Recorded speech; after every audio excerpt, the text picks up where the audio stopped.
Welcome to Willoughby DIY. My name's Faith, and today I've got a quick craft using some Dollar Tree wood cutouts. Grab you 2 of these, remove their hangers, and you could fill their holes with some wood filler. I use wood filler, but you could use spackling, or if you're really clever, you could use hot glue. I've done that before. No matter what you use, let it dry, sand it smooth, nice and flush with the wood, and you could paint it.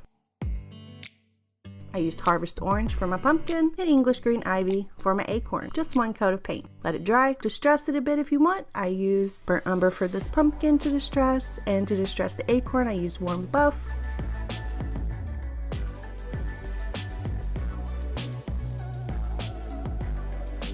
Once that was dry, I added these clips. You could just add plain clothespins from the Dollar Tree if you want, but these I made a while back, and I will link that video at the end of this one so you can see how I made these and plenty of other flower DIYs.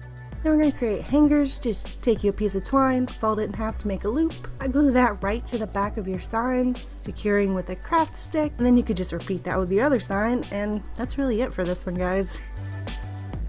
Super simple, super cheap.